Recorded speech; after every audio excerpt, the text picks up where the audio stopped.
Bueno, hasiko gara ya, vamos a empezar.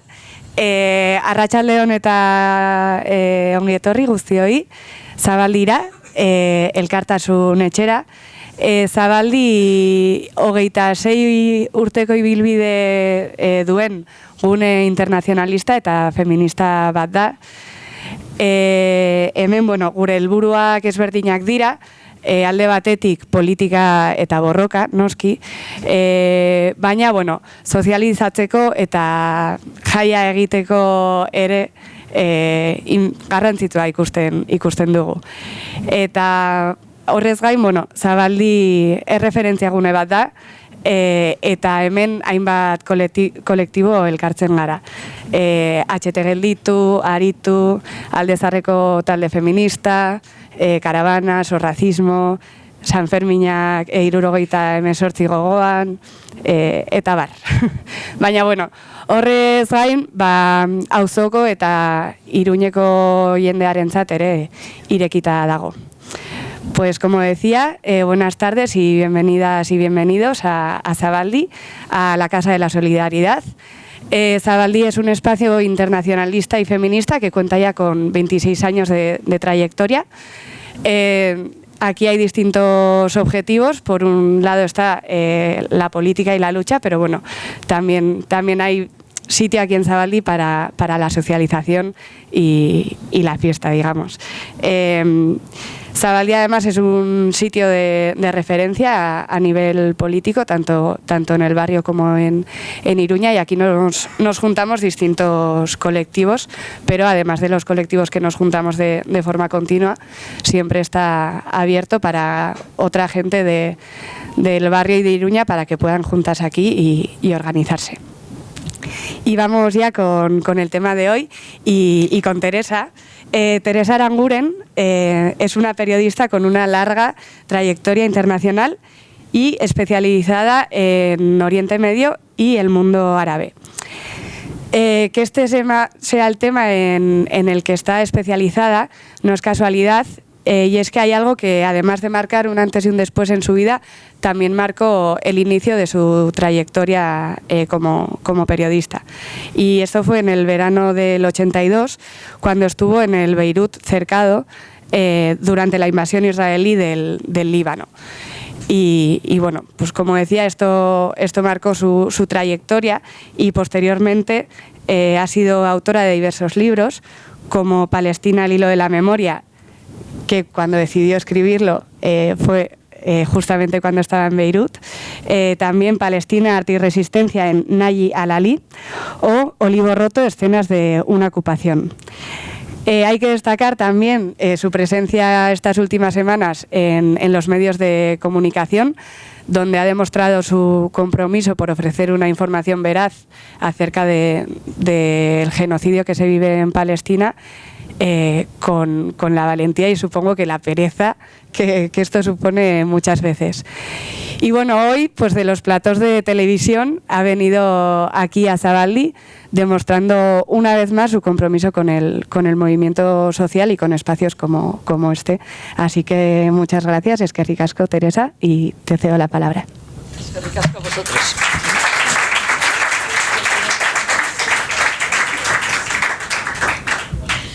Bueno, lo primero que tengo que decir es que yo estoy encantada de venir. No es la primera vez que estoy en Zabaldi, ¿eh? Estuve, como ya todos lo referimos a la pandemia, sé que fue antes de la pandemia, pero no recuerdo en qué año, pero he estado 2 veces ya antes de estar aquí. Y bueno, pues después de lo que ya he dicho, que a veces hay cosas que hay que hacer, pero más que pereza, lo que me da es a veces incomodidad ir a determinados platos porque hay determinada gente allí, ¿eh? O sea, y hay que escuchar unas cosas que tienes que hacer un ejercicio de contención para no quedar mal, porque pero aquí sé que estoy en territorio de amigos y eso es muy reconfortante también. Primero saber que hay cosas que no tengo que rebatir. Lo que yo intentaré es dar información, que reflexionemos juntos, pero no creo que haya esta presión moral que he padecido estos días. Yo no estoy muy acostumbrada a estar en los platos de televisión, no lo penséis. Ha sido esto que pues que te llaman, claro, y ahí pues te encuentras con algunos personajes que, madre mía. Y bien, lo que está ocurriendo es tan atroz que creo que el otro día Miquel Ayestarán dijo que no encontraba palabras en una de sus crónicas, ¿no? Que ya no le quedaban palabras. Y yo creo que nos está pasando un poco a todos, que no sabes ya. Yo tengo la sensación de que por un lado todo está dicho, todo está visto, todo está, pero que no mueve nada, que no consigue, o sea que básicamente el mundo no escucha, no quiere ver, mira para otro lado. Y por eso, antes de empezar, por eso andábamos trajinando aquí con el móvil, para que no se me fuese, voy a leer, mi amigo, mi hijo, que es payaso, y actor, y esto, hizo, después de los bombardeos del 2014 en Gaza, se hizo una gira organizada por una ONG de Gaza en colaboración con una ONG catalana dedicada a la actividad cultural. Me parece que la de Gaza se llamaba algo así como Acción Cultural, una cosa así. Y ese viaje a todos los que fueron les impactó muchísimo por la acogida de la gente de Gaza. Habían pasado toda Gaza, no tanto como ahora, pero muy parecido. Estaba devastada la ciudad de Gaza, y yo recuerdo que mi hijo me dijo a la vuelta: lo que más nos ha impresionado es cómo es la gente.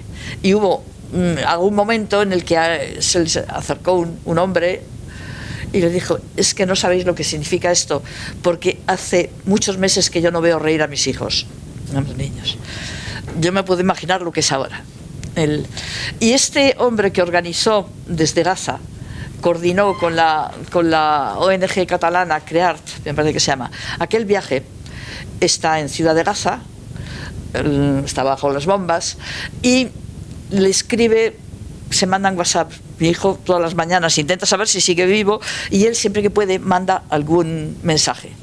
Como es un hombre que escribe muy bien, es un poeta, pues él, al comienzo, en la zona donde está su casa, era de las más bombardeadas, se cambió la familia a casa de otros familiares.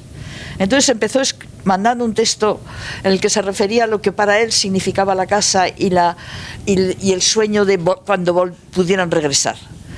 A los 2 días le llegó la noticia de que la casa estaba destruida, la habían destruido. Y entonces mandó esto, que os lo voy a leer, porque, bien, mejor que nadie de nosotros lo puede decir. Empieza con la última frase del texto anterior, cuando se habían trasladado de casa, pero la casa estaba todavía entera. Dice: ojalá terminara esta loca guerra para que pudiéramos regresar a casa y la casa regresara a nosotros.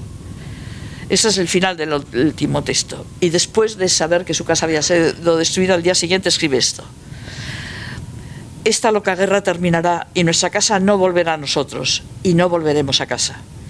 Lo siento, porque las fuerzas de ocupación israelíes han bombardeado nuestra casa y la han destruido por completo. Esto no significa en absoluto que la casa ya no tenga espacio para nuestros sueños, nuestro amor, nuestra amistad, nuestros gritos, nuestro miedo, nuestro aburrimiento, nuestra ansiedad, nuestras canciones, nuestras mochilas de la escuela, nuestras ideas, nuestras sesiones de diversión, nuestro diálogo y nuestras diferencias. La casa seguirá siendo una colección de todo lo que sentimos y pensamos. Quien construyó esta casa construirá otras una y otra vez. Somos tan duraderos como lo ha sido el olivo durante miles de años, sobreviviendo hasta nuestro último aliento. La destrucción de nuestro hogar no disminuirá nuestras resoluciones y determinación de sobrevivir.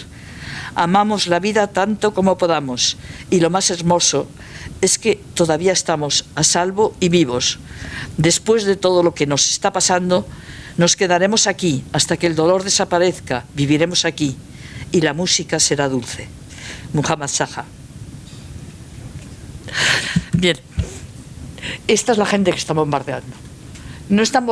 Esta falsedad, esta falacia constante de la guerra de Israel contra Hamas es claramente una consigna política. Y yo, desde el punto de vista de ser periodista, siento bastante, bueno, a veces, ¿sabes?, como de la profesión, porque nos estamos sometiendo a una consigna política. Si no hace falta ser un militante, hace falta simplemente mirar la realidad, que es quién estamos viendo bombardeados. Las familias, niños, gente como este chico que escribe esto, digo chico, pero tiene 40 y tantos años, pero para mí me parece un chico. Y esto es lo que hay de irritante en nuestro mundo, que nos sentimos tan... El mundo occidental, quiero decir. Somos tan arrogantes, nos sentimos tan en posesión de los valores de la libertad, la verdad, la democracia, que puede estar pasando algo ahí al otro lado del Mediterráneo tan atroz como lo que se está haciendo en Gaza, y seguimos sometiéndonos a consignas políticas que, ¿qué es lo que pretenden? Exculpar a Israel. Siempre. Siempre. Y esta idea que vemos, yo oigo, es que se lo digo repetir a todos, en las radios, en las televisiones, excepto hoy, me ha dado mucha alegría encontrar, lo he leído en el móvil, o sea que no sé si es del País digital o del País en papel, que el titular era la guerra de Israel y Gaza, contra Gaza. No decía la guerra de Israel jamás. Es la primera vez que lo he visto, y además lo he visto en el País, a lo mejor algo está cambiando. Pero ¿por qué ese interés en marcar que esto es una guerra contra Hamás? Porque se quiere ocultar la realidad de lo que es. Y las palabras valen tanto para expresar lo que pasa como para ocultarlo. Y en todo el tema palestino-israelí, desde el inicio, el lenguaje y las palabras se han usado para ocultar la realidad. Básicamente, las palabras, cuando yo digo el lenguaje, es el lenguaje de nuestro mundo, el occidental, y lo que ha primado desde el inicio del conflicto, y luego voy a hacer un pequeño repaso, si no es importante, porque lo que está ocurriendo ahora lo estamos viendo. Y, como digo, no nos quedan casi palabras para definirlo, pero sin embargo, saber que lo que está ocurriendo ahora es continuación de lo que ocurrió antes, y se parece mucho a algunos episodios anteriores. Y desde el comienzo, lo que se ocultó es lo que importa. Si la gente supiera realmente cómo se creó el Estado de Israel, si tuviera claro lo que fue la limpieza étnica del 48, si la opinión pública occidental, europea, lo supiera, no podría tener esta actitud, porque fue una de las mayores atrocidades del siglo XX, después del nazismo, evidentemente, pero fue una de las mayores atrocidades, con el agravante de que dura hasta ahora, de que lleva ya décadas. Entonces yo voy a intentar resumir, pero quiero daros algunas claves, porque en el caso de Palestina y de la reciente historia de Palestina, todo está muy bien documentado. Es que lo tenemos casi todo documentado, pero todo está mucho más eficazmente oculto, tapado, silenciado. Por ejemplo, es importante saber algunos datos de cómo empezó todo. Si no sabemos cómo empezó todo, no vamos a entender bien las noticias de anteayer, las de hace 2 años, las de, por desgracia, dentro de 2 años. Y porque este es un conflicto antiguo, pero no es ancestral. No se hunde en la profundidad de los tiempos. Tiene fecha de inicio y hasta responsables de su inicio, claramente, los nombres. Esto empieza a finales del 19, no en tiempos bíblicos. Y empieza en relación con la confluencia de 2 elementos. Por un lado, los intereses de la potencia colonial del momento, que era Gran Bretaña, y por otro lado, el nacimiento en Europa, exclusivamente en Europa, no en el mundo árabe ni en el Oriente, del movimiento sionista, que es un movimiento de judíos centroeuropeos. Su fundador es un periodista que todavía pertenecía al Imperio Austrohúngaro, vienés, y que se propone barajar en un primer momento varios territorios, pero hay un momento en que se dan cuenta que necesitan el reclamo religioso, y la Biblia para eso es potente, es crear un Estado para los judíos. No tiene que ver con el Holocausto, la creación del Estado de Israel, y eso tiene que ver con la Primera Guerra Mundial, pero no con la Segunda. O sea, para cuando llegamos a la Segunda ya está todo el pescado vendido, todo el tinglao en marcha. Sí tiene que ver con el antisemitismo europeo, eso sí, con los pogromos de la Rusia zarista, con el caso Dreyfus, es decir, con algo que evidentemente estaba en la vida de los países, especialmente los centroeuropeos. Y ese sentimiento de ser una minoría y que necesitaban ser mayoría en algún lugar es lo que está en el impulso del movimiento sionista. Pero lo importante es que hay un momento en el que el movimiento sionista se da cuenta, primero, no tiene mucho éxito entre los judíos europeos. Tú dile a un judío inglés en esa época que se va a ir allá a Oriente a vivir, que además con la visión que tenían de que Oriente era un sitio peligroso y incivilizado, etc. Entonces, tienen que conseguir atraer a la gente. Y para eso buscan el apoyo de quien era importante entonces, que es Gran Bretaña. ¿Qué se da cuenta el gobierno británico, especialmente el ministro de Exteriores del momento, que era, os sonará a algunos la declaración Balfour? ¿Os suena algo, no? Bueno, pues era el ministro de Exteriores británico, Sir James Balfour, con quien se ponen en contacto los líderes del movimiento sionista, y el mensaje básicamente se reduce en un eslogan que era: nosotros seremos la vanguardia de Occidente frente a la barbarie de Oriente. O sea, desde el primer momento el espíritu colonial está muy claro. Y a partir de ahí el gobierno británico se compromete con el movimiento sionista a ampararlo, promoverlo, etc. ¿Qué relación tiene esto con la Primera Guerra Mundial? Que en la Primera Guerra Palestina, como todo lo que es el Oriente Próximo, formaba parte del Imperio Otomano, bajo dominio turco. Como eso sí que todos sabemos, en la Primera Guerra Mundial entre los derrotados está Turquía. Y es el gran cambio, el Imperio Otomano. Y a partir de la derrota del Imperio Otomano, determinados territorios de lo que árabes que habían formado parte del Imperio Otomano, unos quedan en manos de Inglaterra, los otros de Francia. Se los reparten muy bien entre los dos. Hay un elemento que conviene, destacar, para saber lo que es el colonialismo británico, cómo fue, que durante la lucha contra los turcos, los británicos buscaron el respaldo de la población árabe y de los líderes de la población árabe que estaba sometida al dominio turco. El personaje de Lawrence de Arabia, que muchos conocemos, y ya está esa película maravillosa con Peter O'Toole, tan guapo, pues era un agente inglés.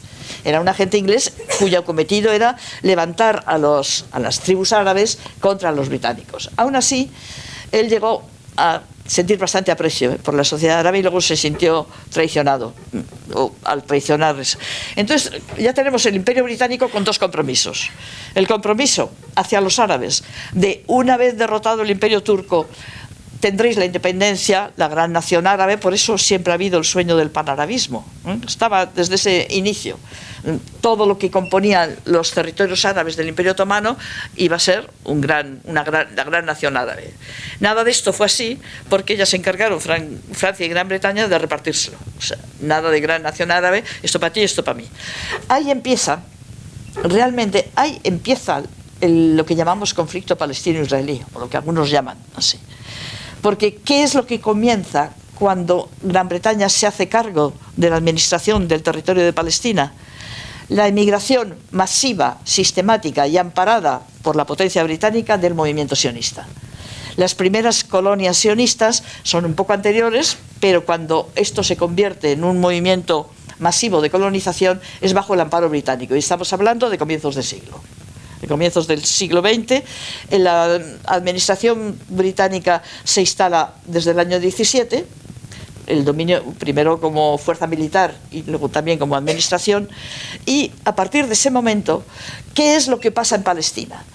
La sociedad palestina no era una sociedad hostil a los extranjeros, estaba acostumbrada a la llegada de extranjeros, especialmente europeos, porque es Tierra Santa. Y entonces llegaban, y no era una sociedad cerrada en sí misma, que todo el que viniera de fuera, ni muchísimo menos. ¿Cuál es la diferencia con las primeras colonias sionistas que se establecen en la zona costera, en torno a Jaffa? Pues que el movimiento sionista, que estaba en ese primer momento financiado sobre todo por la familia Rothschild, pero que luego enseguida empieza a tener fondos importantes, en un primer momento compra las tierras de los grandes terratenientes, que a lo mejor viven en Beirut o en París, y compra en esa zona costera, y las asigna a familias judías sionistas que quieren emigrar a Palestina. Para que le concediesen el cultivo de unas tierras a una familia, el primer artículo que tenían que firmar en el contrato era que solo utilizarían trabajo judío. ¿Y eso qué significaba?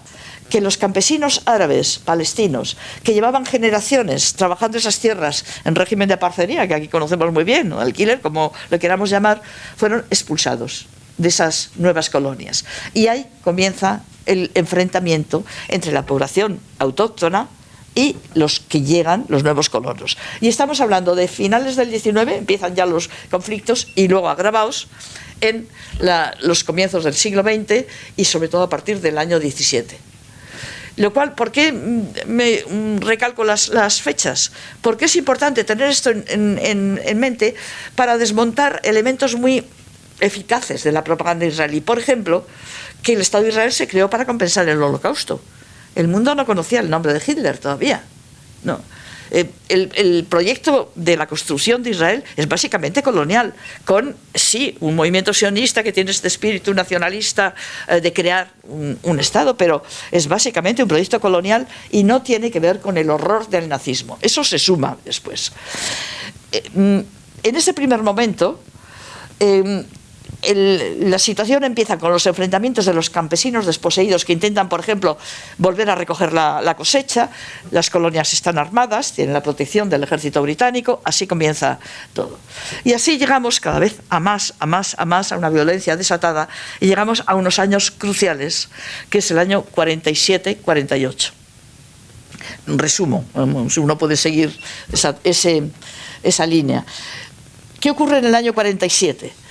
Que Gran Bretaña se da cuenta que no puede controlar la situación, que se le va de las manos. Y entonces hace algo que ha hecho muchas veces el Imperio Británico, es lavarse las manos y decir, dejo esto en manos de la recién creada Naciones Unidas, se acababa de crear.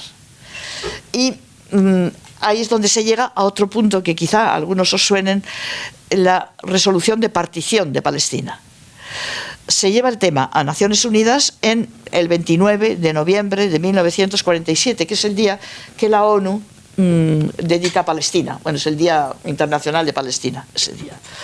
En ese momento, bueno, y la Asamblea de la ONU, ya con fuertes presiones, no de Gran Bretaña, es el momento en que se cambia quién es el que manda aquí, de Estados Unidos. Gran Bretaña se abstiene, pero Estados Unidos presiona sobre todo a países más débiles, más pequeños, y sale la resolución por la que se divide el territorio de Palestina para crear un Estado judío y un Estado árabe. El Estado judío era el 56% del territorio, el Estado árabe el 44%, una cosa así, y la zona de Jerusalén quedaba bajo administración internacional.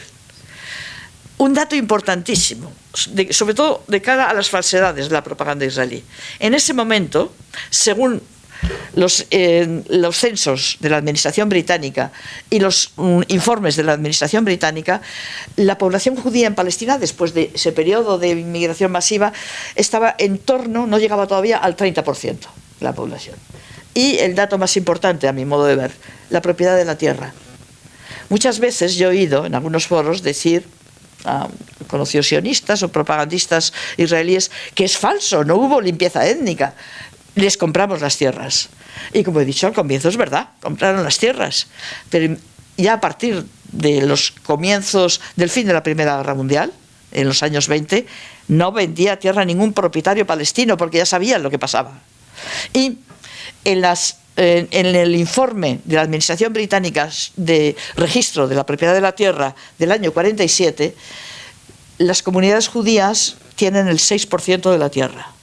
Son propietarios del 6% de la tierra.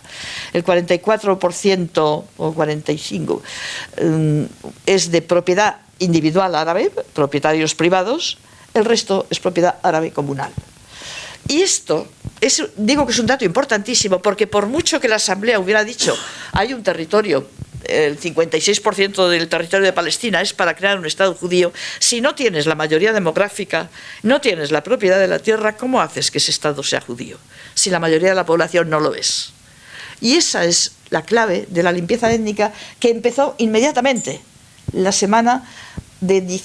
primera semana de diciembre de 1948. Cuando hablamos de la limpieza étnica del 48 es 47-48, porque está directamente relacionada con la resolución de partición. No como a veces se dice con el caos de la primera guerra árabe-israelí, que fue después de la proclamación del Estado de Israel el 15 de mayo de 1948. Para entonces ya había casi 400.000 personas expulsadas de sus casas, de sus aldeas, de sus tierras. Las mayores matanzas se produjeron antes de eso. Pero ¿por qué se dice esto? Como para justificar aquello. Y siempre estamos en la misma. Justificar la atrocidad que fue la expulsión de la población palestina de sus tierras, en un tercio. Y entonces se dice, bueno, fue el caos de la guerra. No, no, fue una operación planificada, sistemática y llevada a cabo con un plan. Eso ya no hay un historiador serio que lo niegue. A partir de los años 80 se desclasificaron los documentos parte de los documentos del ejército israelí y aparecieron estos historiadores israelíes que consiguieron desmontar, a quien quiera leerlos, claro, la visión idílica de cómo se creó Israel. Esos datos ya estaban por historiadores árabes, historiadores británicos y eso, pero el hecho de que sean historiadores israelíes le dio un empuje a esa versión. Ahí está Ilan Pappé, su libro La limpieza étnica de Palestina, Shlomo Sand, hay varios. Benny Morris, incluso, que es un estupendo historiador, pero es un tipo de la derecha israelí. Pero es un buen historiador, por tanto te da los datos. Esto es importante tener claro cómo empezó todo, porque en la estrategia de la comunicación israelí siempre ha sido importante lo que debes ocultar. Y lo que más les ha importado ocultar es esto. Aquella operación del 48 es lo que, de algún modo, yo he oído ya 2 veces, viendo las noticias de lo que está ocurriendo ahora, a un hombre entre los escombros gritando desesperado, esto ya lo vivió mi abuelo y no lo voy a hacer yo tampoco. Ya mi abuelo tuvo que irse y no. En el fondo, se parece mucho. Ahora con un armamento más sofisticado. Pero bueno, en el 48 se empleó aviación y artillería y eso frente a campesinos que tenían rifles, como mucho. Pero en el fondo es la misma estrategia incluso esto de lo que alardea tanto el ejército israelí, que a mí me parece un cinismo ya, lo de que ellos avisan antes. Lanzan papelitos sobre el edificio que van a bombardear, ¿no? Como hicieron con el hospital y eso, o las escuelas de la UNRWA. Bueno, el patrón de comportamiento en el 48 consistía en rodear una localidad. Esto está explicado por militares israelíes, ¿eh? Rodeaban una localidad. Antes había habido matanzas, la de Deir Yassin, y normalmente por altavoces conminaban a la población a salir de sus casas. Tenéis 2 horas para dejar vuestras casas. Tenéis que salir en dirección siempre, hacia Jordania, hacia el río Jordán. Si no, os haremos lo de Deir Yassin. Deir Yassin era una localidad cercana a Jerusalén que en el 9 de abril de 1948, es decir, antes de la proclamación del Estado, fue asaltada por una parte de las milicias sionistas la más extrema. Era el Irgun y el Ester, dos milicias armadas. Hicieron una matanza atroz que está descrita por el delegado de Cruz Roja en Jerusalén, que fue el primero en llegar. Y básicamente mataron ancianos, mujeres y niños, porque los hombres habían salido al campo a trabajar. Esa matanza de Deir Yassin tuvo mucho eco, aunque no fue la más letal, hubo algunas peores, la de Tantura y eso, pero sirvió de elemento propagandístico para las milicias sionistas, porque lo proclamaban incluso porque creo que pasearon a una niña superviviente de la matanza por los pueblos de alrededor. ¿Qué es eso? Estrategia de terror. Todavía no teníamos tan claro el término terrorismo, pero es la estrategia del terror. Así ocurrió en el 48 y es lo que están haciendo ahora, porque yo tengo el convencimiento, y todo lo que están haciendo y lo que declaran, porque a veces los dirigentes israelíes dicen lo que van a hacer bastante claramente. ¿Por qué? Porque saben que no les pasa nada, que pueden anunciar la matanza sin que haya una reacción del mundo. Creo que el objetivo es quedarse con la mitad del territorio de Gaza, dejarlo libre de habitantes, como era la consigna del movimiento sionista, el máximo de territorio con el menor número de habitantes, es decir, expulsar antes, vaciar el territorio, y para ello, ¿qué es necesario? El terror. Esta campaña es una campaña de exterminio, lo estamos viendo Ahora, ¿qué es, junto al horror de esta campaña, la atrocidad de lo que están haciendo? Los bombardeos que estamos viendo, lo último que he estado mirando eran los datos que mandaba la UNRWA, ya son 57 trabajadores humanitarios asesinados. El número de niños es obsceno, ya decirlo, está cerca de los 3.000. Así. Pero claro, la pregunta es ¿cómo pueden hacerlo? ¿Cómo pueden hacerlo sin que pase nada? Pues aquí tenemos a Europa, que el Europarlamento se negó a aprobar un alto al fuego inmediato, no salió, estaba presentada esa propuesta por el grupo de la izquierda, no sé si también los socialistas, y la votación fue que no, como mucho una pausa, que es de lo que se está hablando ahora. ¿Y por qué el alto al fuego inmediato no? Que parece algo como de cajón, ¿no? Parece que nadie se lo cuestionaría, no hace falta ser ni de derechas ni de izquierdas para pedir eso cuando ves una carnicería como esta. Porque no lo quiere Israel. Porque el alto al fuego inmediato le entorpece su estrategia de acabar con la mitad con la población que sea preciso acabar para vaciar el territorio ¿No lo quiere Israel? Pues no os lo vamos a imponer. Eso es, por desgracia, el panorama que tenemos, porque en todo este tiempo, desde el inicio, os voy a contar un detalle, porque a veces los detalles dan la medida de la realidad. En el año 48, como os digo, se iba a cabo esa limpieza étnica, pero llegan noticias, por ejemplo, a Naciones Unidas de lo que está ocurriendo. Y entonces Naciones Unidas decide enviar un enviado especial, que era el conde Bernadotte, un aristócrata sueco que tenía un perfil de hombre muy volcado en acciones humanitarias, para que investigue qué está pasando en Palestina, en el territorio de Palestina, Israel. Ya estaba el gobierno israelí. Estuvo el mes de junio, julio y parte de agosto en la zona. Y él luego escribió redactó un informe demoledor para el recién creado Estado de Israel.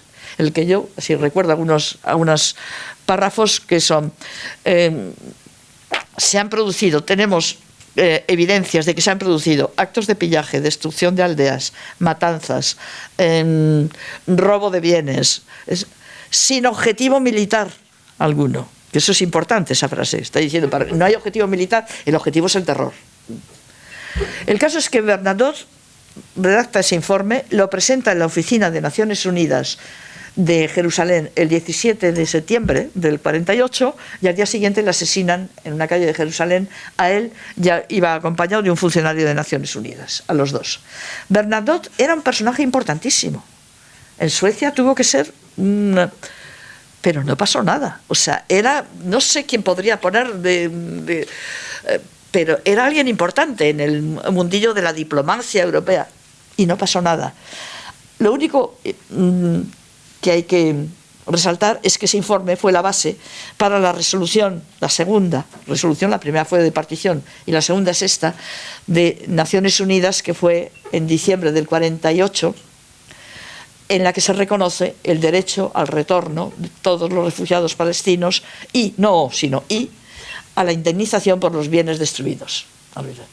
Esa es la base, pero todos sabemos que esta resolución no solo nunca la ha aceptado Israel, porque Israel no ha aceptado ninguna de todas las resoluciones subsiguientes. Fue creada o legitimado, de algún modo, por una resolución de la ONU. A partir de ahí no reconoce ninguna y no permite que se intente aplicar ninguna. Y esto tiene relación con lo último que tenemos de la impunidad israelí. Resulta que el secretario general de la ONU hace unas declaraciones que son como decir, ahora se está haciendo de noche.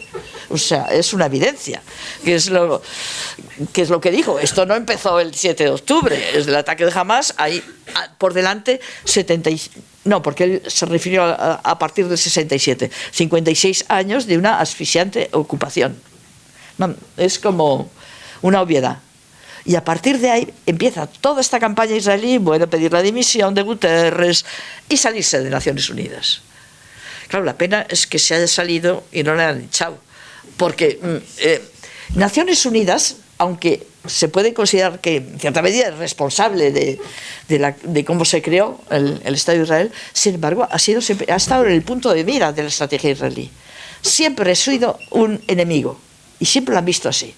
Yo recuerdo, en el año 91 fue la Conferencia de Paz de Madrid, ¿os acordáis, no?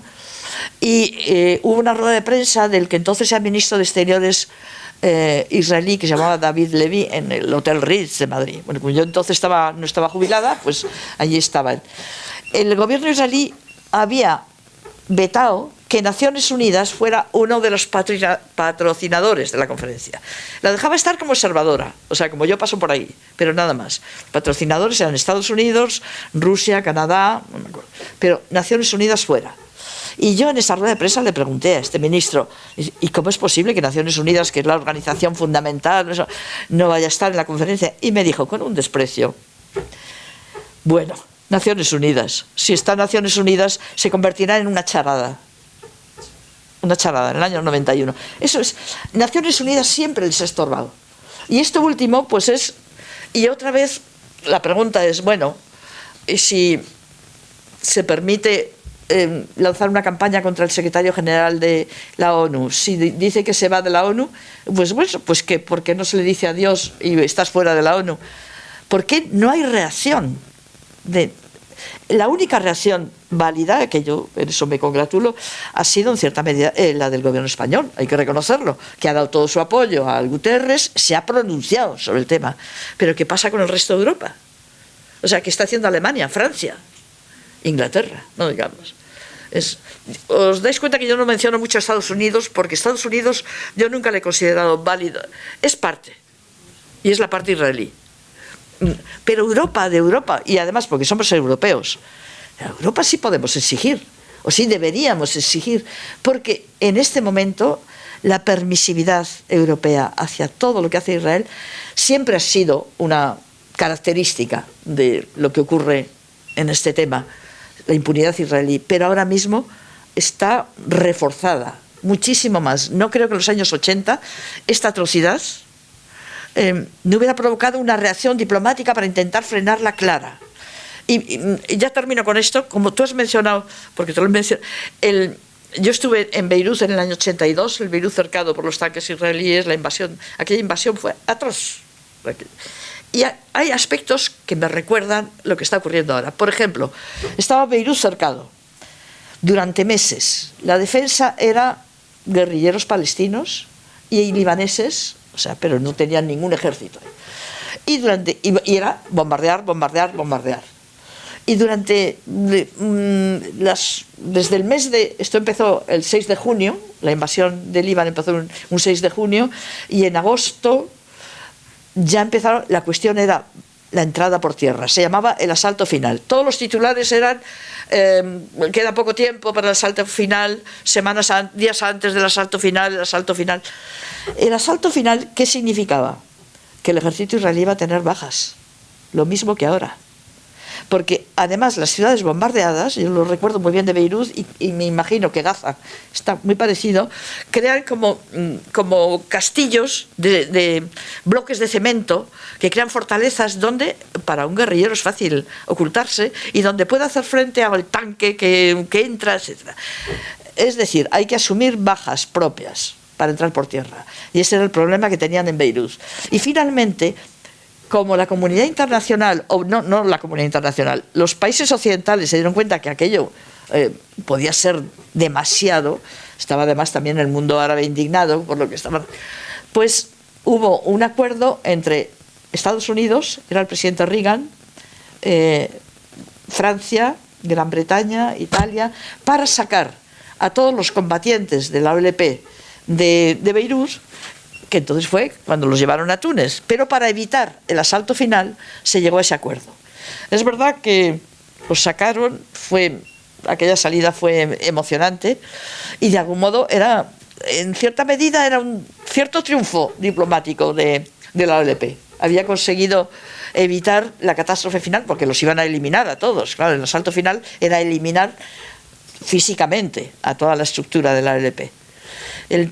Lo terrible es que 2 semanas después, el 16 de septiembre de 1982, fueron las matanzas de Sabra y Shatila, en los campos de refugiados donde quedaban mujeres, niños, familias, ancianos, no había combatientes. Y son matanzas que realizó los falangistas libaneses bajo mando del ejército israelí. Y eso está perfectamente documentado. La orden de entrada la da el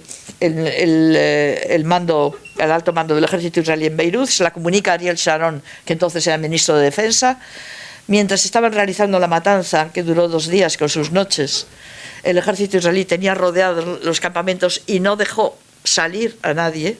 Hay declaraciones de soldados que decían que llegan mujeres diciendo que están matando a todos. Y tranquilos, no puede salir nadie. Y sobre todo, estuvieron iluminando con bengalas las calles de los campamentos para que los falangistas libaneses pudieran hacer su trabajo. Es decir, y es otra de las páginas de... porque no hubo nadie procesado por la matanza de Sabra y Shatila. Nadie. Todos sabían en Beirut, en Líbano, que el jefe de las falanges era Eloy Hoveika, se llamaba. Hubo un intento de procesar a los mandos del ejército israelí y a mandos de las falanges libanesas en Bruselas, acogiéndose a la ley de jurisdicción universal. Varios supervivientes de la matanza de Sabra y Shatila consiguieron que se aceptase su demanda, y iba a haber un proceso en Bruselas, en Bélgica, sobre esto, al que iba como testigo el jefe de las falanges en el momento que se hizo, el Eloy Hoveika. El día antes de salir para Beirut fue asesinado en Beirut, un coche bomba. Sí. Y el proceso no pudo seguir adelante porque Bélgica se vio forzada a cambiar la ley, porque entre otras cosas la amenaza era retirar de Bruselas las oficinas, la sede de la OTAN y la sede de la Unión Europea. Es decir, dejarle a Bruselas como un pueblico. No sé. Bueno, todo esto es la trayectoria de impunidad constante y agravada ahora mismo porque creo que estamos también viviendo un momento de retroceso atroz en Europa. Cuando uno oye que en Francia se ha prohibido manifestaciones pro-palestinas, y siempre hemos pensado que Francia era la tierra de las libertades y que llevar un pañuelo como este en un organismo público no te dejarían entrar. Eso le pasó al diputado de Miguel Urbán, al eurodiputado Miguel Urbán, hace unos días, lo contaba.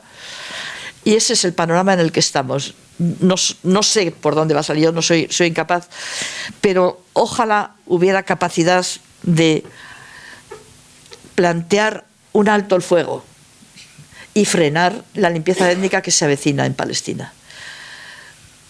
Porque Estados Unidos está al otro lado del Atlántico, pero nosotros son nuestros vecinos. Y lo que las catástrofes no tienen fronteras, se expanden siempre. Y en eso estamos. No, como veis, no doy un panorama muy optimista, pero es que no creo que lo haya en este momento. Y una reflexión más. Esto también está poniendo a prueba al periodismo.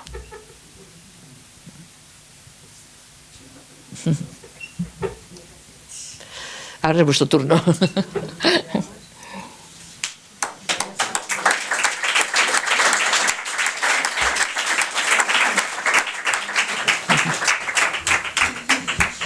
Eskerrik asko, Teresa. Orain galderarik balego, si hay alguna pregunta, adelante. Sí, una cosita.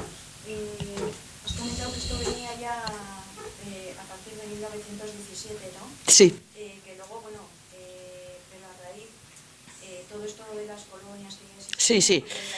Mira, la primera colonia en Palestina se establece en el año 1898, pero todavía no tenían el amparo británico, era en época de Imperio Otomano.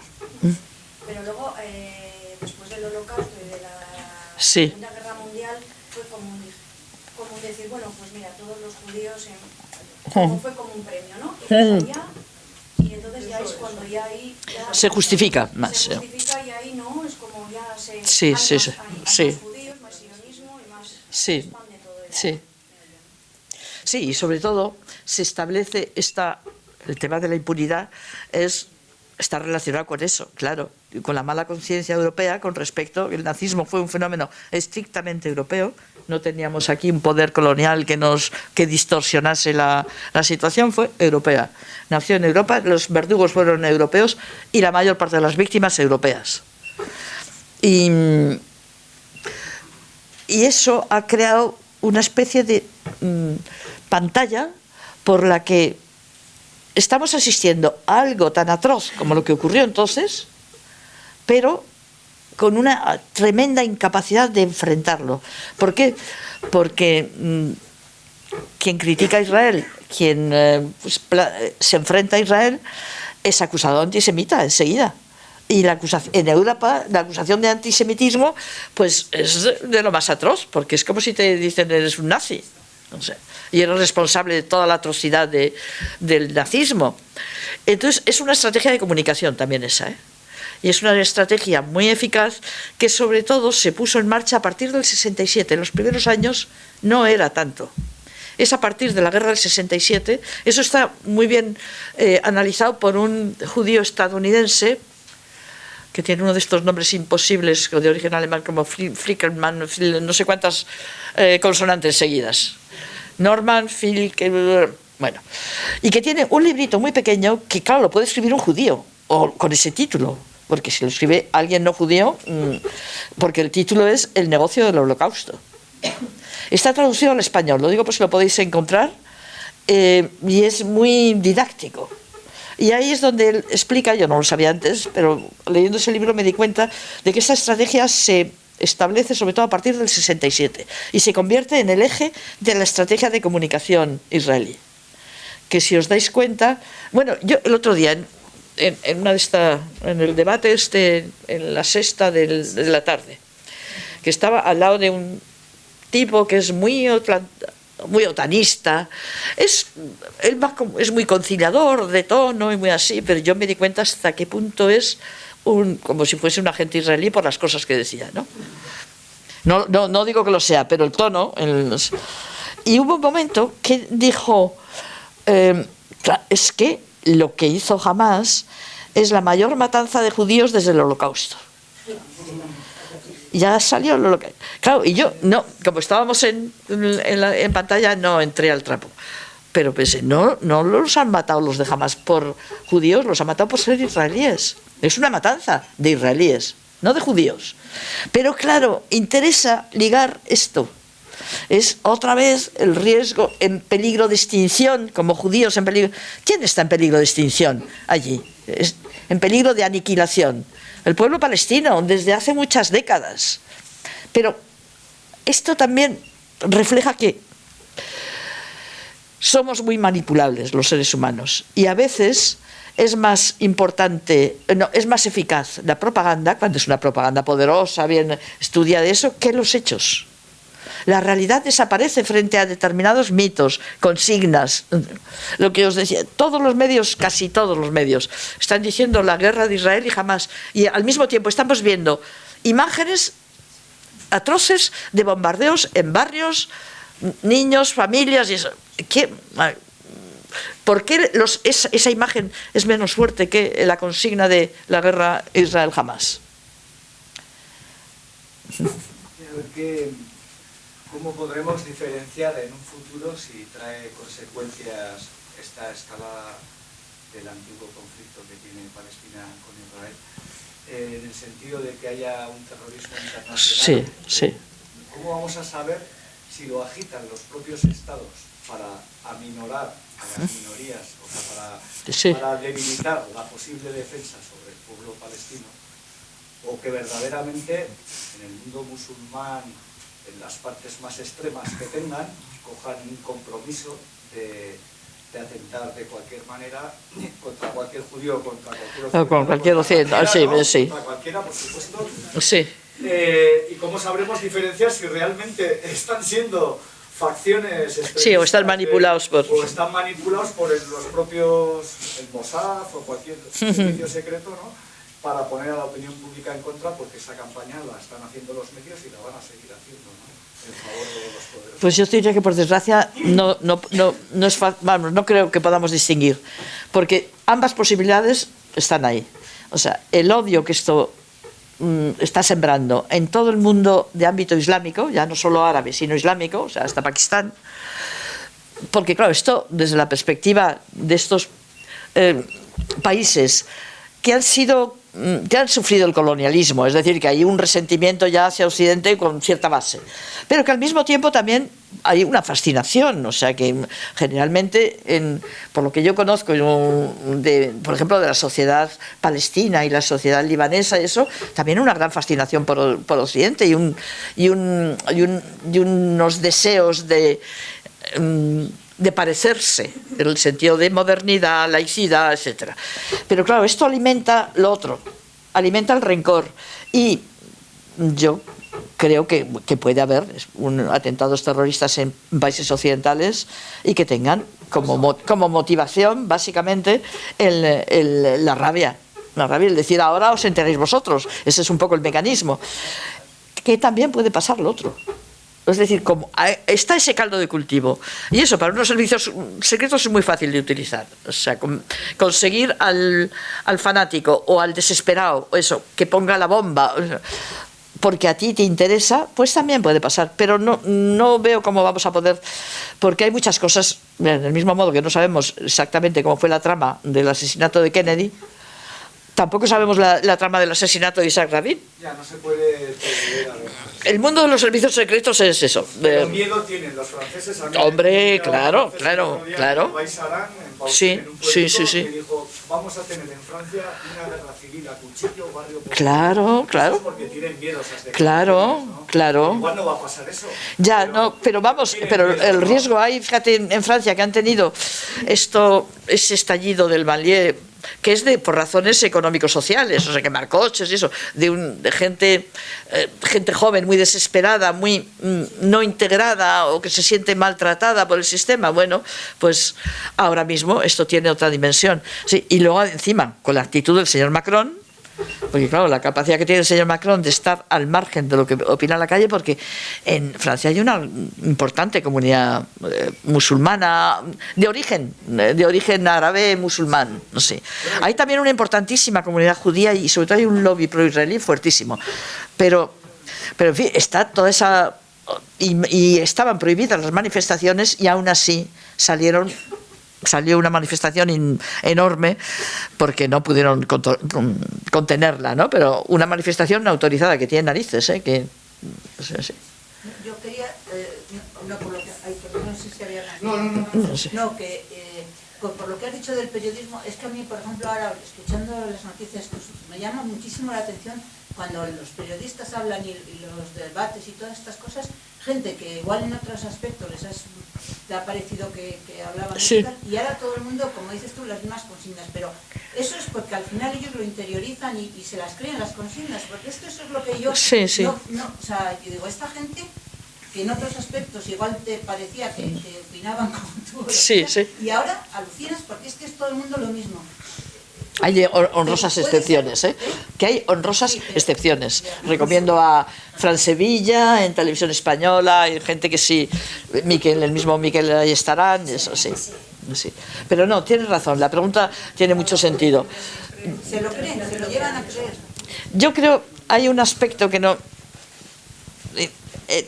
Desde el lado de acá, los europeos, y lo que llamamos el mundo occidental, tenemos mirada colonial. No tenemos colonias ya, pero tenemos mirada colonial. ¿Qué quiere decir esto? Que los otros pueblos, los árabes, no son como nosotros, no son tan humanos como nosotros. Y entonces hay mucha gente en la que, bueno, no es que le parezca bien que estén muriendo niños, pero no les duele igual que si aparece la familia israelí, que la siente como nosotros, europea, con el niño que ha muerto por un cohete de Hamas, ¿no? Hay como una especie de deshumanización, con grados, en algunos casos esa deshumanización es total, del árabe y del palestino, en este caso. Y eso influye también en la mirada del periodista, porque el periodista occidental no es marciano, es occidental y lleva toda la carga de prejuicios, estereotipos y sobre todo esta visión arrogante. Bueno, por ejemplo, hay mucha gente que los diciendo, bueno, pues que jamás no hubiera hecho lo que hizo. La culpa la tiene jamás, y ya está. Yo este tipo de comentarios los he oído, bueno, pues ahí en la salita de espera de antes de entrar en el plató. O sea que, y es como, no está bien, pero no es tan grave. No sé. Y además, al no ser, muchas veces, al ser como naturalmente, como que les parece lógico, es todavía más grave que si fuese porque estás comprado, o así, ¿no? Porque te pagan por decir eso, que también habrá, pero no es lo que hace la tónica. Teniendo en cuenta que la organización de Hamas es impulsada de alguna manera por los servicios israelíes, que el Mossad es uno de los servicios secretos más eficaces. Ahora, la ha cagado bien, ¿eh? Ahora, o sea, es que hay que pensarlo. Bueno, esa es otra, perdón. Bueno, todos los dispositivos sí. en la frontera, es descabellado pensar que el gobierno de Netanyahu permitió la entrada de Hamas.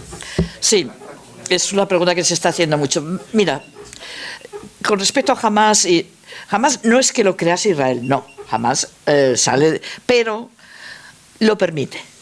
O sea, así como era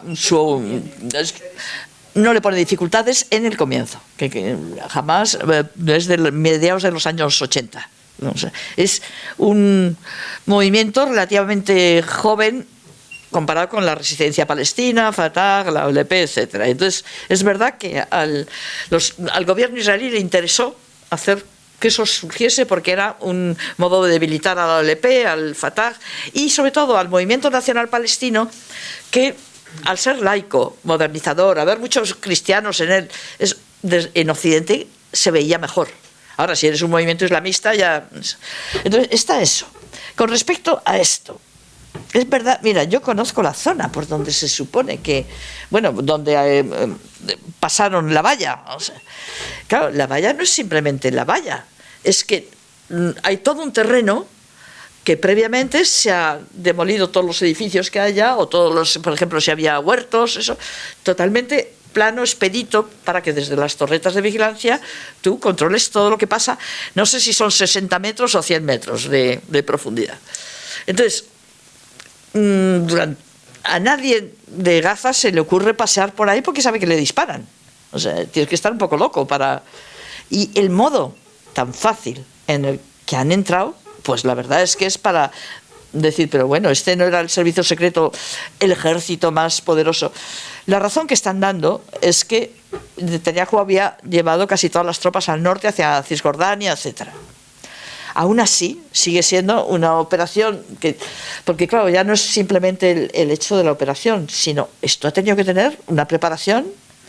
Daros cuenta que a veces hasta parecía un jolgorio. Las imágenes con alas delta, con motocicletas, hasta con un artilugio que parecía un triciclo. Lo he visto en una de las imágenes, así. Es decir, que hay como para sospechar un poco...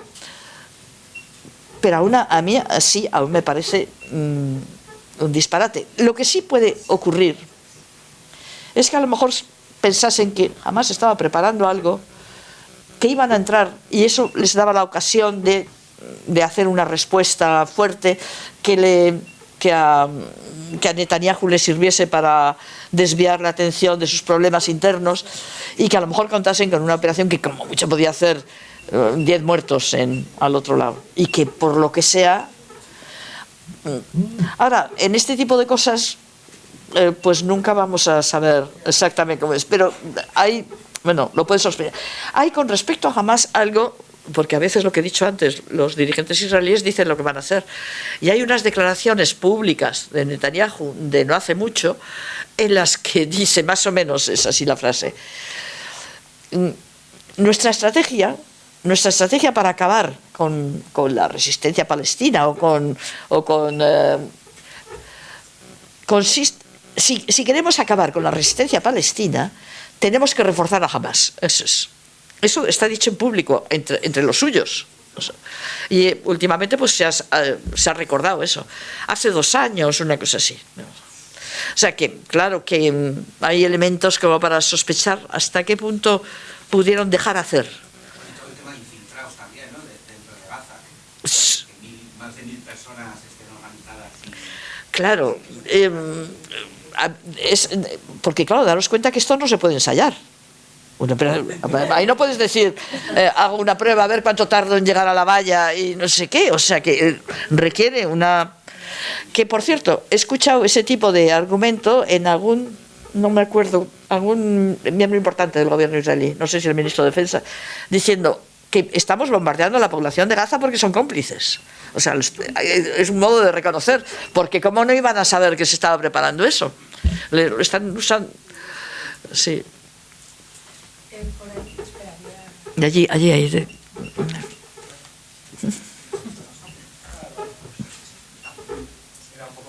Sí. Relacionado con la pregunta anterior, que ha dicho que el lenguaje ha servido para exculpar a Israel. Pueden utilizar de muchas maneras, más o menos burdas, para manejar los medios de comunicación, o bien simplemente porque son muchos medios o porque directamente asesinan a periodistas que van bien identificados, no dejan entrar cámaras ni nada.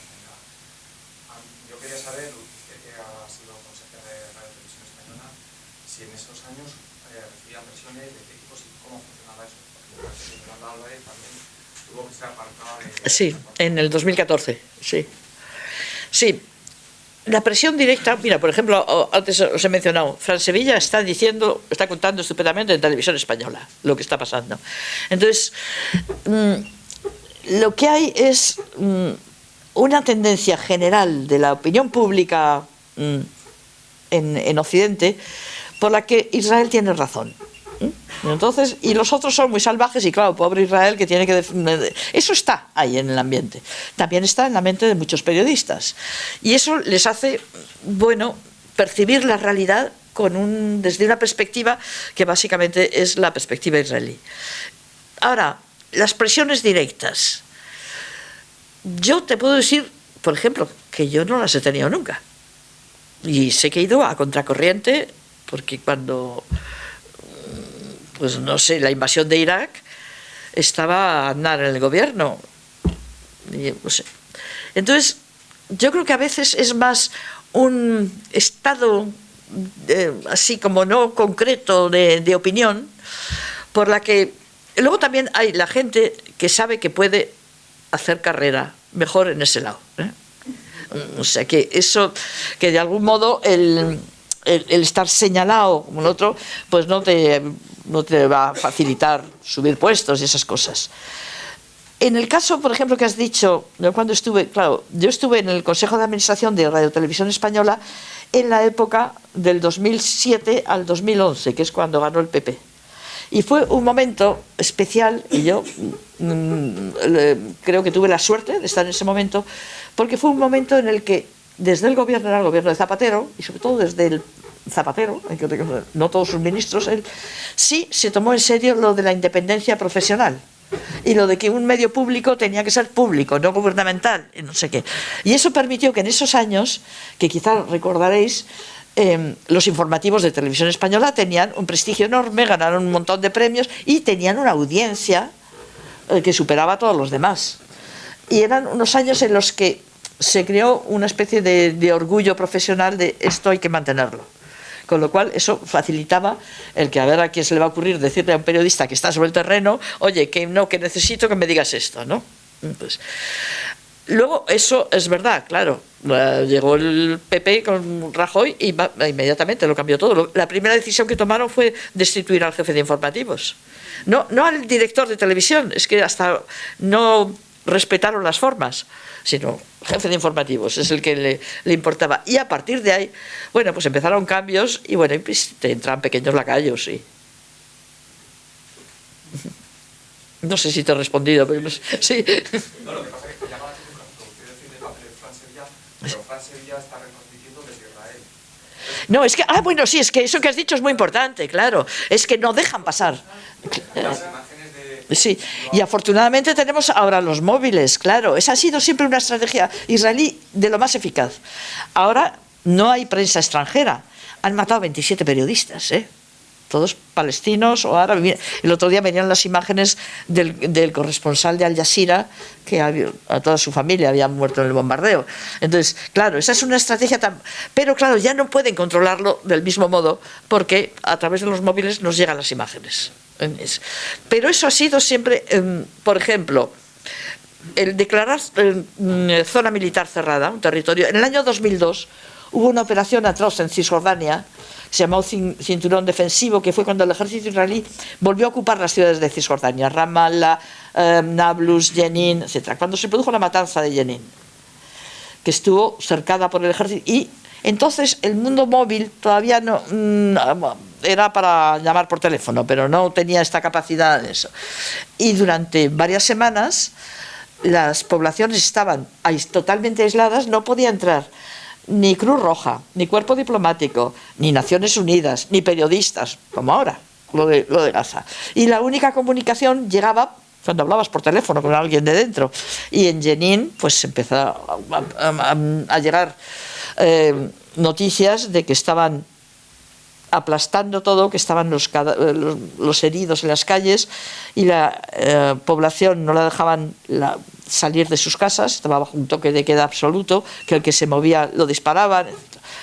Y ahí en ese momento, lo cuento también porque también es significativo con esto, hubo un movimiento diplomático a cargo de la Troika Europea y Estados Unidos para viajar a Israel y pedir que terminase la ofensiva sobre Cisjordania, porque estaba siendo ya un poco escandaloso. Entonces, de la Troika yo me acuerdo que iba Solana y no me acuerdo quiénes eran los otros dos, sería un francés y eso. No los dejaron pasar. A Solana le declararon persona non grata en los israelíes, o sea, lo mismo un poco como lo del secretario general de la ONU. Pero claro, luego cuando llegó el americano, que era Colin Powell, él sí entró. Pero Colin Powell, la primera declaración que hizo ante los periodistas, nada más llegar, dijo: esto tiene que acabar immediately. Luego se reunió con Ariel Sharon y con el gobierno y salió diciendo as soon as possible. Vemos la diferencia, ¿no? Tan pronto como sea posible. O sea, tan pronto como sea posible, es decir, tan pronto como Israel haya terminado de hacer lo que quiere hacer. Y esto tiene cierto paralelismo con lo del alto el fuego inmediato. Sí que has hecho un recorrido muy exacto y muy informativo de Israel, del movimiento sionista y demás, de la relación que tenía al principio con Israel, Sí.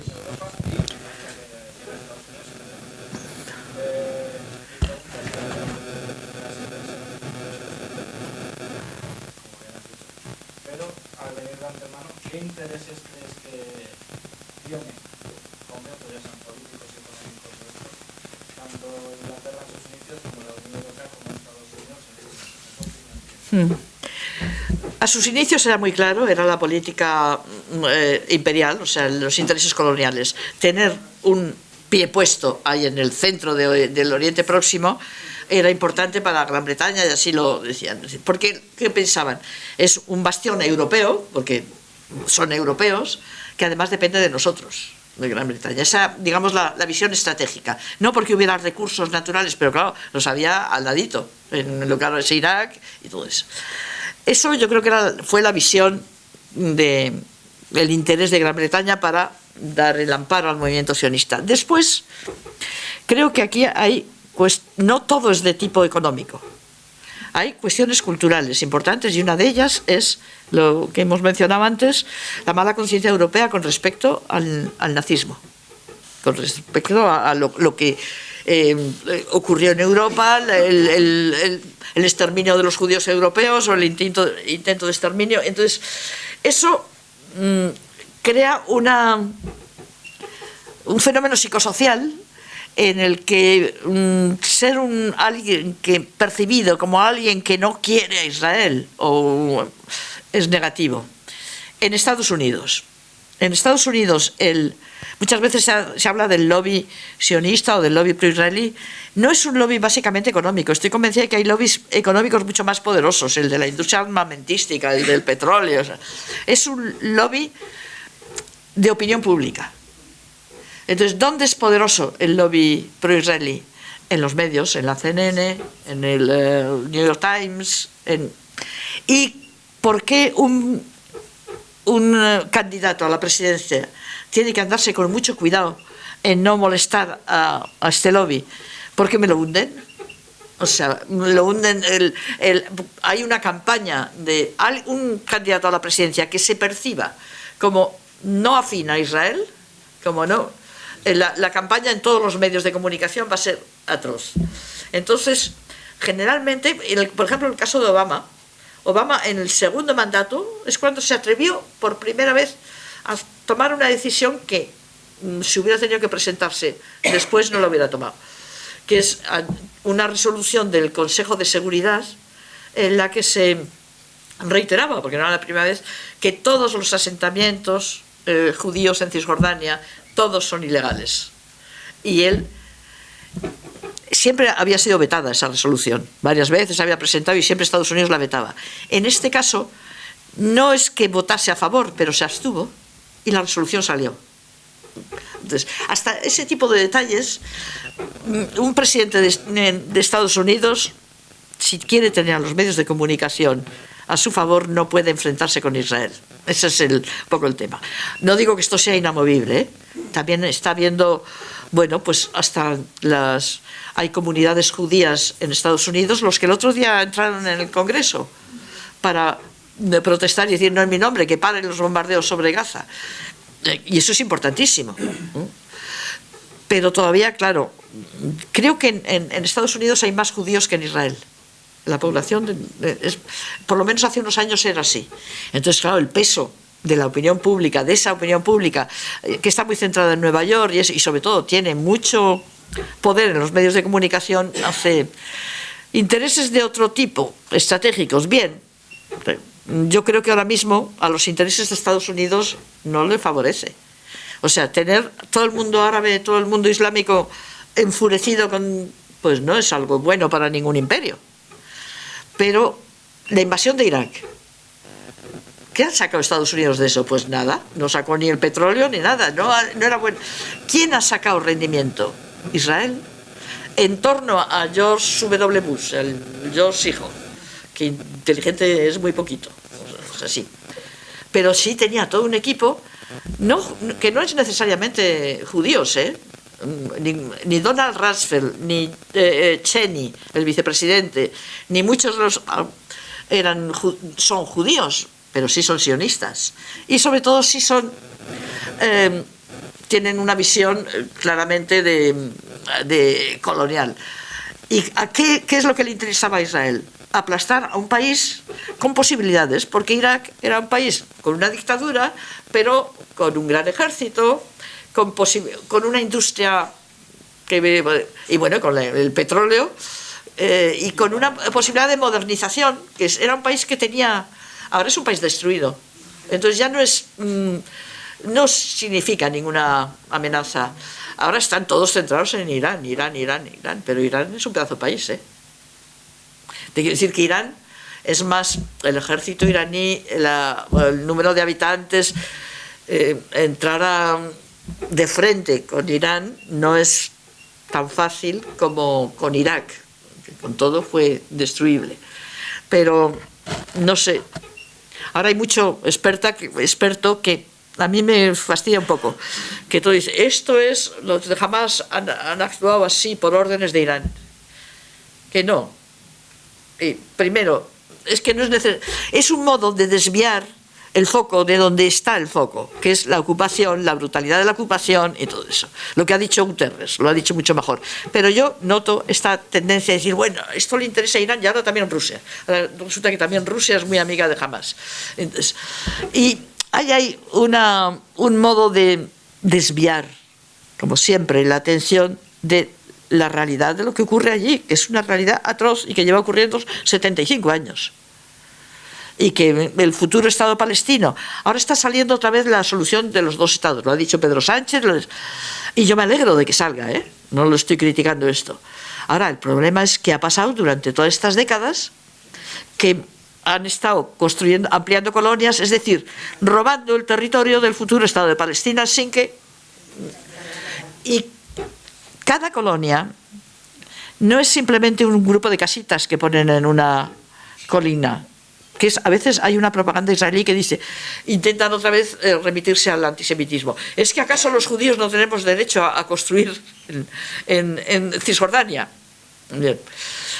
Según el Estatuto de Roma y la Convención de Ginebra, eso, en el caso de un territorio ocupado por otra potencia, y este es el caso, potencia ocupante, si las iniciativas o las decisiones que tome la potencia ocupante para cambiar la demografía o transformar la demografía del territorio ocupado que afecten a su población en favor de la potencia ocupante, son crímenes de guerra. No es simplemente una cuestión. Y una colonia no es simplemente la urbanización que plantan. Una colonia es ejército rodeándola. Bueno, primero tierras expropiadas a un propietario palestino. Luego ejército protegiendo esa colonia. Carreteras que unen una colonia con otra solo para colonos. Si esto no es apartheid, que me digan. La población palestina no puede circular por esas, que son autopistas, son estupendas las otras. Y llevarse el 80% del agua de los acuíferos de Cisjordania. Eso significa ampliar asentamientos, ¿no? Yo, por ejemplo, has hablado de que igual la solución sería crear dos estados, tanto el israelí como el palestino. ¿Cómo? ¿Perdón? En la última intervención que has hecho, sí. He entendido como que igual una solución sería la creación de dos estados. Y yo, de mi punto de vista, la solución es la desaparición de todos los estados del mundo. Para mí, el estado significa, el estado no es lo mismo que un pueblo, son los pueblos, el pueblo palestino, el pueblo vasco, el pueblo andaluz, bueno, diferentes, y todos los estados se crean para la represión, primero, de sus propios habitantes, porque los gobiernos, la policía, los militares, los jueces, eso está creado para reprimir a la población de su propio territorio. Entonces, a mí la solución, cuando se habla, hay que crear, pero si es que la realidad, o sea, los estados están cargándose, o sea, tanto en el mundo, o sea, la ecología, ¿quién se está cargando el mundo? Los propios estados. ¿Quién crea las fronteras que hace que miles de personas sean asesinadas por intentar pasar a otro lugar que tendría todo el derecho de... O sea, por ejemplo, la gente de aquí puede ir de turismo a cualquier lugar del mundo. En cambio, a los pobres, que encima les hemos robado lo suyo, que vienen por una situación que tienen que recorrer igual miles de kilómetros andando o en barcos que mueren miles de personas, y eso lo crean los estados. Entonces la solución no es la creación de nuevos estados, es que cada población lo que tendría, porque incluso entre los palestinos hay enfrentamientos, porque el propio Arafat ha reprimido al pueblo palestino, y es que me da igual, o sea, podría ponerte ejemplos. Bueno, yo no estoy de acuerdo, perdona. Mira, el tema eso estaría muy bonito en un mundo ideal, pero el problema es, dile a un palestino que está sufriendo el ataque de un Estado poderosísimo como es o dile que Arafat traiciona al pueblo palestino. No, o sea, cuando no tienes Estado, que es lo que le pasa al pueblo palestino, sabes lo que supone en la realidad.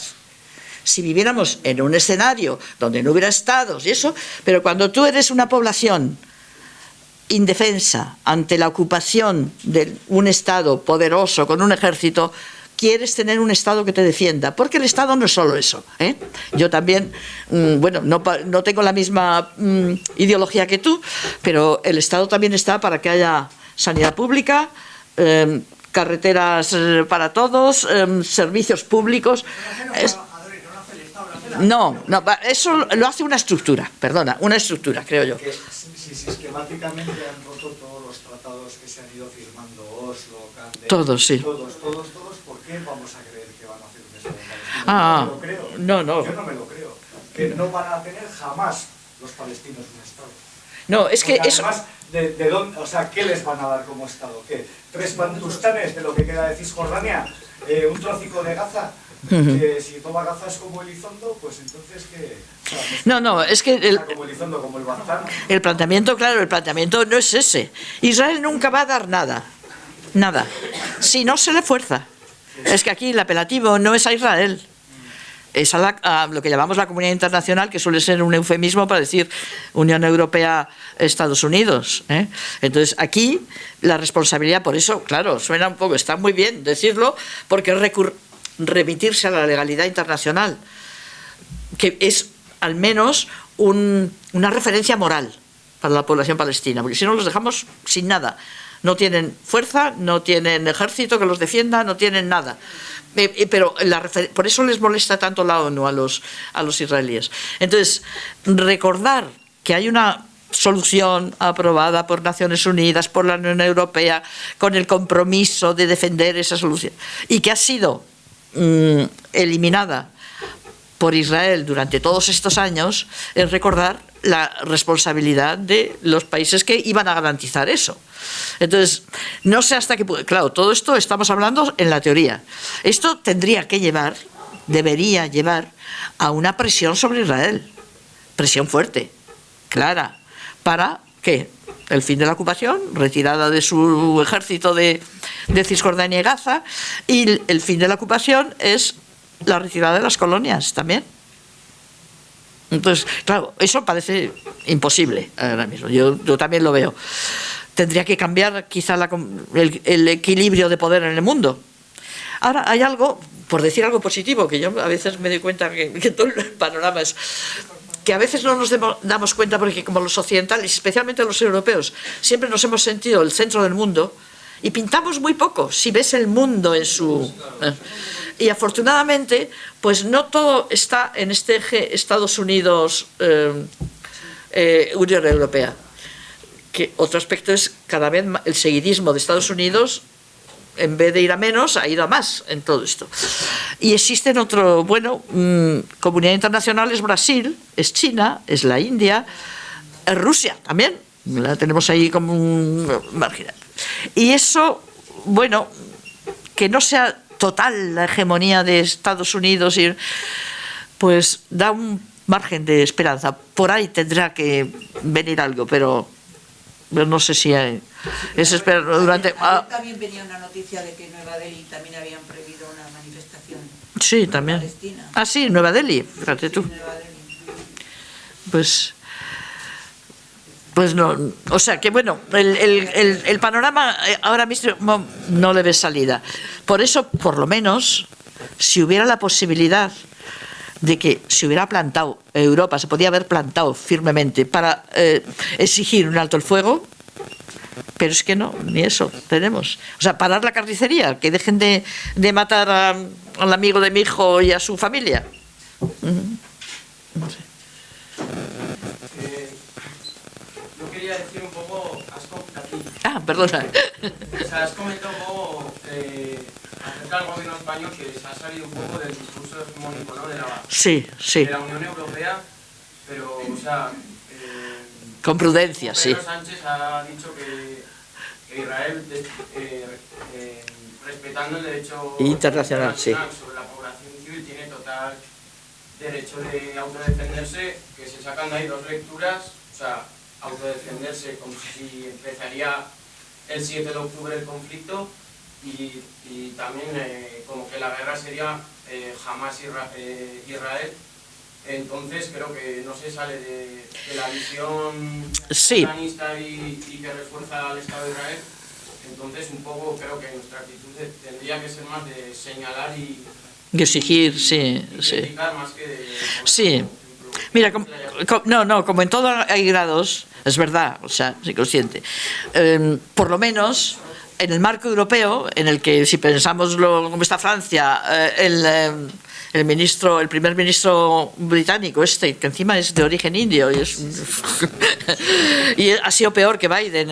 Entonces, en comparación con eso, por lo menos ha sido una voz que, en el caso de que ha pedido el alto el fuego inmediato, pero claro, si los demás no lo admiten, que es importante en esto, y que en el caso de Naciones Unidas se ha pronunciado inmediatamente respaldando a Guterres. Y bueno, es un grado. Sigue estando dentro de la dinámica de que, estando en la Unión Europea, no puedes decir que Israel no tiene derecho a defenderse, pero el marcar la legalidad internacional es importante. en este momento. Por eso Israel, que se la ha pasado siempre por el forro, pues ahora ya de un modo claro pues dice que que Naciones Unidas nada, no vale para nada. Y eso. Entonces, dentro del panorama es algo que yo me congratulo de que haya hecho eso. Sé que dar un paso más en el marco de la Unión Europea es difícil. Y luego están las limitaciones como de la diplomacia, de no sé qué.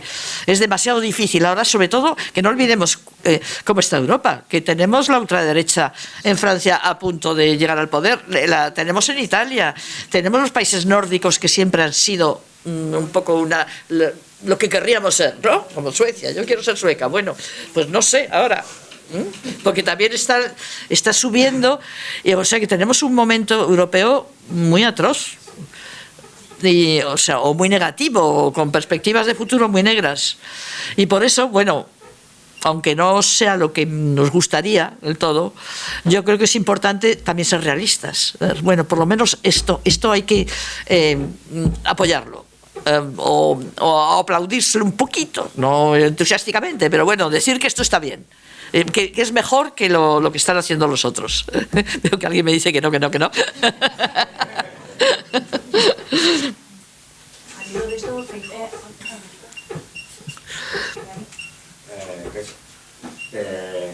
Yo no sé, a mí me parece que a los gobiernos europeos, y no solo europeos, se les está cambiando un poco el discurso desde la población, que aunque le prohíban las manifestaciones... Eso sí es importante, sí. Sale. Miles de personas. Sí. A mí me parece que, igual que con Ucrania, nos dieron un relato, pero que se la sale del relato, es de Putin. Sí. ¿no? Y como tal es el enemigo y tal. En Palestina lo han vuelto a intentar. Sí. Hacer el mismo relato. Sí. Y es, ¿no? Pero la población europea, llevamos 75 años conociendo el conflicto, entonces no lo pueden decir, es como que nos digan en Sudáfrica, sí. que los buenos eran los blancos. Eso es, sí. No te lo crees, por mucho que haya mil poderes, machacando con el relato único, ¿no? Entonces yo creo que es eso, ¿no? Que tenemos que cambiar, no solamente aquí, por ejemplo en Marruecos ha pasado sí. Que ha hecho los tratados con Israel y que al principio no le ha empezado a hacer eso, pero tiene unas manifestaciones que como se han de sin cuidado, igual cae él. Que se lo tiene que hacer mirar, sí. Entonces yo creo que es importante el momento de la población de cambiar. Sí, totalmente de acuerdo. Porque la salida es presionar a nuestros gobiernos. O sea, la salida es presionar aquí. El cambio de Pedro Sánchez, que era sí, eso es. Sí. Y porque sabe, bueno, que cada vez va, esto puede ir a más la indignación de la población. Por eso son muy importantes las manifestaciones que ha habido. Y en Madrid, el domingo tenemos la que yo espero que sea la más importante. Sí. Al hilo de esto, justo recordar que mañana hay manifestaciones ¿aquí? En Bilbo. No, en Bilbo. Y también que tanto aquí en Zabalí como en Ausonea tenemos a la venta ahora banderas palestinas. Sí, pero... ¿Ibas a hablar tú antes? Que al hilo de lo que estáis diciendo de Pedro Sánchez y tal, que ha sido, bueno, pues lo tibio, ¿no? Sí. Pero bueno, Feijóo ha dicho que, bueno, pues que se va a excusar... en nombre de los españoles, sí. En nombre de los españoles. Sí. Y vamos, le falta nada para llamarle antisemita. Bueno, de hecho, el González Pons sí ha calificado de antisemitas a la parte Podemos del gobierno. O sea, le falta nada para decir que lo que está haciendo Pedro Sánchez es porque es antisemita, sí. Es que ese es el percal, perdón.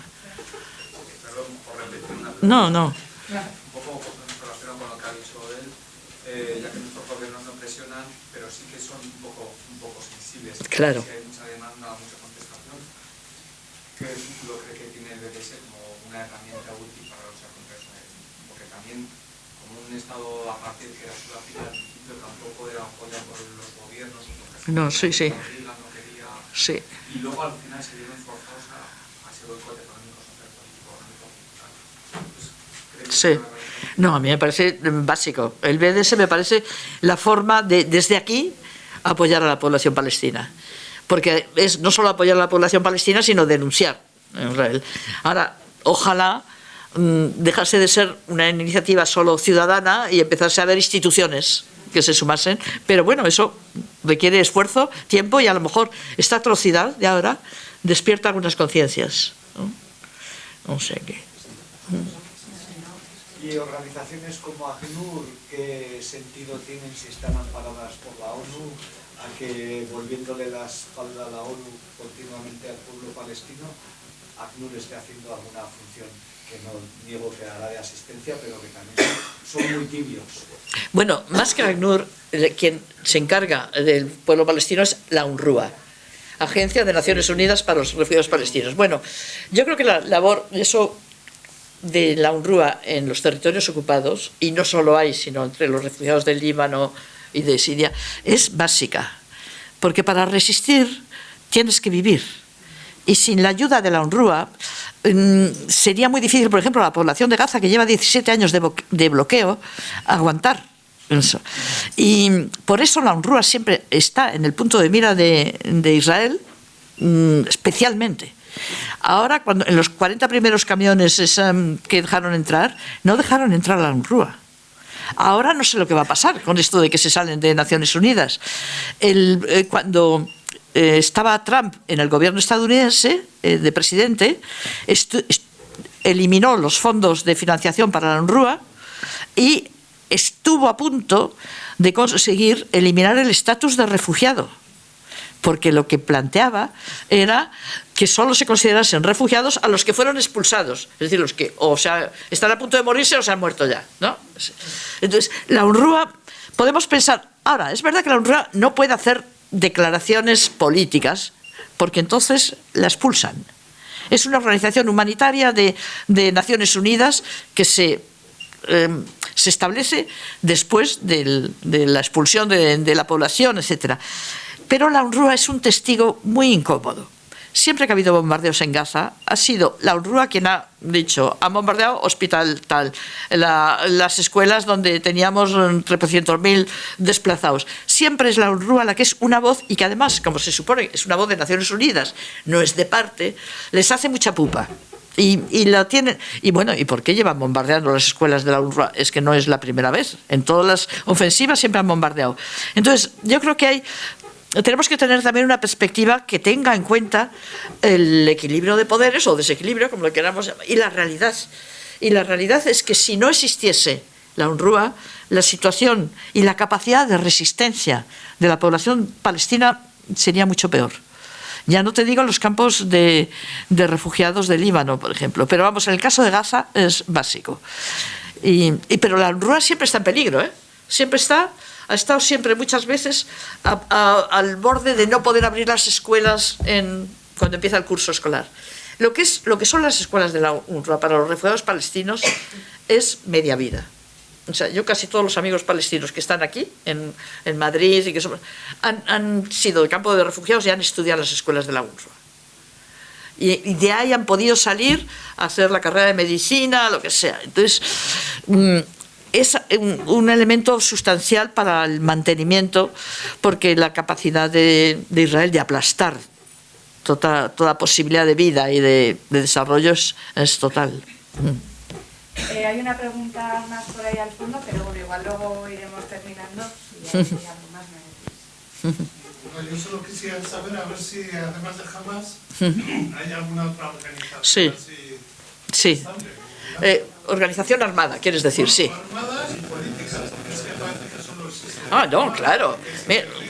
Sí. No, mira, la sociedad palestina siempre ha sido muy diversa. Y siempre ha tenido diferentes facciones políticas, diferentes grupos o partidos, como lo quieras llamar. Entonces, Hamas es muy reciente, como os he dicho antes, es de mitad de los 80. Pero está Fatah, que representaría, por decirlo de algún modo, sea como el PNV aquí. Sí, para entendernos. Sí. El Frente Popular de Liberación de Palestina, que es como Hamas, las más antiguas, como Fatah, de las más antiguas, y es un partido de corte marxista, de inspiración marxista, fundado por un médico cristiano. Es muy importante la presencia de los cristianos en todas las organizaciones palestinas, cristianos palestinos, y que ha ido perdiendo peso parlamentario. Es decir, tiene, no sé ahora qué diputados tendrá, también como la dificultad de hacer elecciones, y no se han hecho elecciones desde hace 20 años o no sé cuánto, pero sin embargo tiene bastante presencia en actividades sociales, está muy presente en ONGs, etc. Está luego el Frente Democrático de Liberación de Palestina, luego hay la tercera, una iniciativa, Tercera Vía, una cosa así, que había dos figuras muy relevantes de la sociedad palestina, que uno era Edward Said, el académico que murió hace unos años, estadounidense palestino, y un médico de Ramallah que es muy conocido y que tiene mucha actividad, que es Mustafa Barghouti. Bueno, claro que hay muchas, es verdad. En cuanto a organizaciones armadas, además de Hamas, está la Yihad Islámica, y en Cisjordania están las brigadas que son de Fatah, las brigadas Al-Qassem.